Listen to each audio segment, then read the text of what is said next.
Welcome to the Way of Watts. And today's show, I'm going to talk about how sports can kind of take a mind and a road of its own, and sometimes we as parents can get sidetracked, off track, and end up missing out on the most important part of the youth sports experience. And for me, the most important part of that youth sports experience, and I think while we all get into it with our kids, and please, comment if you think I'm wrong, if I'm right, whatever, is to build that connection and that bond with our children, and to have that experience together. I hear things like, oh, there's parents living through their kids or whatever. And I mean, as far as I'm concerned, that's what we're supposed to do, but you're supposed to do it responsibly. You're supposed to do it in a way that is supportive of not only your kid, but all the kids on the team and things like that. So today I want to talk about how it is that we can make sure that we're making the most of our youth sports experience with our kids and building that relationship and building those unbreakable bonds and lifetime memories, things that, that they'll never forget. Now, I was blessed. I was blessed to have a father that was involved in my sports experience. He coached me when I was younger. He also supported me when I was being coached by other parents, and really had a extremely positive experience, which has solidified my love not only for the sport but for him. And then it's multi-generational, because it's also in a way not solidified my love for my children, because we all love our children, but the way that I love them and the way that I encourage them and the way that I support them. So it's definitely had a multi-generational impact. And so today I want to share how, what that process is like. What are those things that I got from my experience that I now share with my kids in a way that can help parents who are in a similar situation, because youth sports sometimes gets tough. It gets challenging. I'll just say, our first year coaching, playing in the Bellevue Rec League, we lost every game with my dad as the coach. But it was extremely positive because he was positive, and we continued to work on skill. We continued to work on skill development. We continued to improve. He continued to be positive. And as a result of it, we ended up getting into the playoffs, knocking out the number one team and winning the championship. Forgive me if you heard that before, and also forgive me because you're going to hear it again, because it's the foundation of my sports experience and frankly, how I approach life. I always look at it like if I'm down and I can make the right play and create some momentum, I can be up right away. As fast as you can be out of something, like if you're a college prospect, if you're a college hopeful, you can be in it. And as fast as you're in it, you can be out, depending on your approach and the decisions that you make. And you don't always determine when that turn comes, but if you approach things in a way where you're working hard, you're getting after it, you can have faith that it's going to come. And if opposite is true too, if you're going through the motions, you can anticipate that failure will come. And that approach I got early from my sports experience with my father. And the things that I want to talk to you guys about, the four pillars of that experience and the impact that it's had on my family. The first pillar, and I think parents sometimes forget this, but it's critical now in our time that we're dealing with now. But the first one is that adversity strengthens us. And whenever our kids are experiencing adversity, sometimes we want to run to fix it. And rather than run to fix it, what you want to do is help your child frame it. How do we find ourselves in this situation? What are the controllables in the situation? And then how do we change it?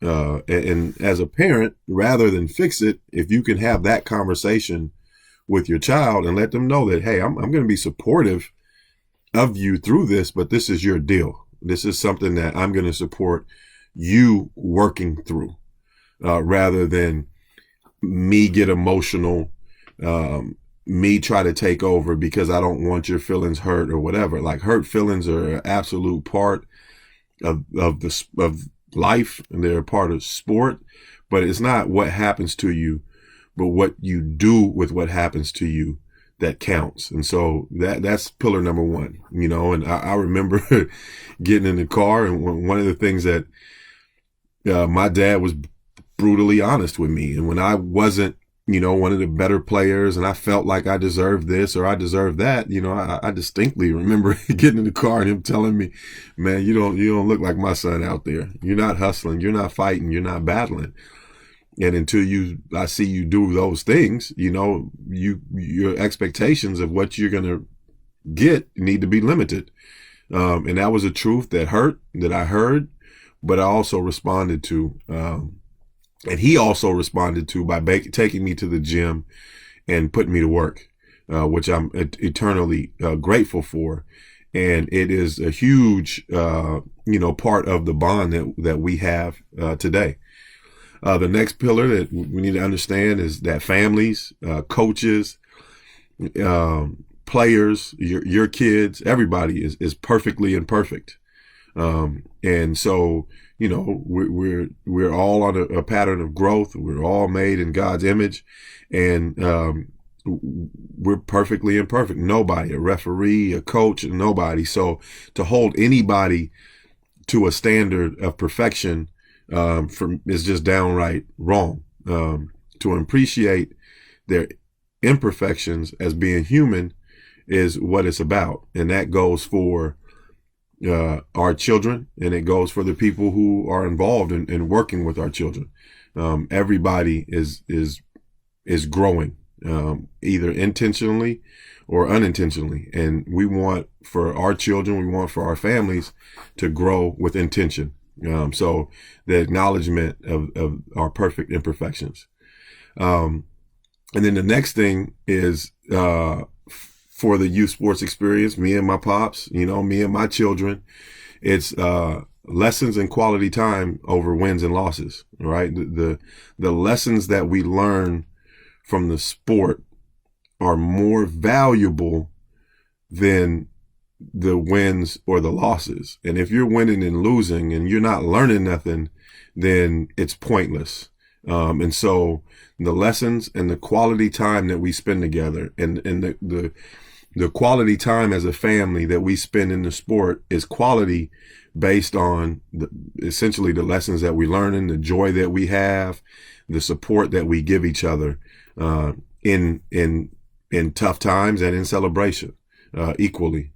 And then the last thing is, there's a long-term goal. There's things that we're trying to get accomplished. My kids want to play college basketball, all that stuff, but mastering each moment, being the best that you can in each moment, living in the moment and having an impact that lasts a lifetime. That's one of the things that I constantly remind myself with parenting with my kids. Like, what do we need to do right now? How do we make the most of this situation in the best way to build the future that we know that we want for you? As speaking to my children, the future that I know I want for you and that you want for yourself is to be the best that we can in each moment, to do the best that we can. And that's the clearest path to our goals. Regardless what other people say, if it feels like other people are in the way or whatever it is, my mother used to tell me all the time when things were challenged, and you can tell this to your kids. And as kids, we don't always get it. But I remember it, and I remember it for the rest of my life, and I apply it today in business. And that's that the cream of the crop always rises to the top. That was something that my mother used to say to me all the time.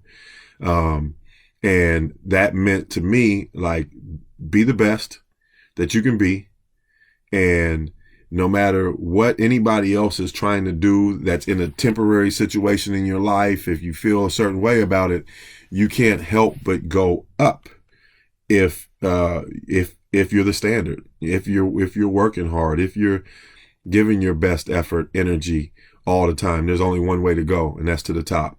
So remember that the cream of the crop will always always raise to the top. And whatever it is that, like, find a thing for your kids, right? Like, get to know what their needs are. Find a thing, find a saying, find a saying that they say, oh, mom's stupid, dad's stupid. They always say that.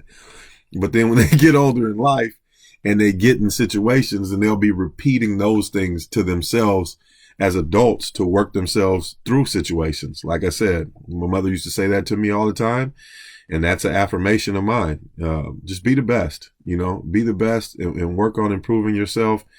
And you can't help but go in an upward trajectory.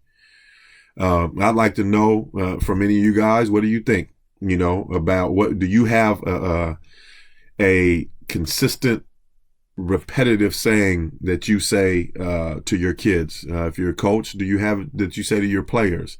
Do you have an individual one based on players? That's one of the things I do as a trainer, is I try to have something to say. One of our kids, Reed, we're working on him shooting early, not shooting on the way down. And hey, it's early release. And when I say early release, he knows what I'm talking about. So that is my way of Watts today. I want you guys to be on the lookout for our online community. We're going to have a Facebook group for families, for parents of kids, where we can connect, share stories, share our struggles, share our triumphs, and then celebrate together. So really be on the lookout for the Wattsbball online Facebook group for parents. We're going to build a community.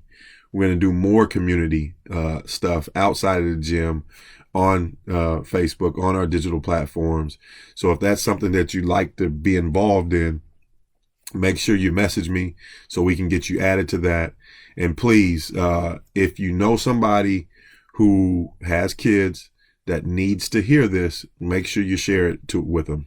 Tag them, share it, and then also let me know what you think. Brenda, thanks for checking in. Lexi, Rich, appreciate you. We'll see you guys in the gym soon. Out. Peace, love, and basketball. Out. Peace, love, basketball. Out.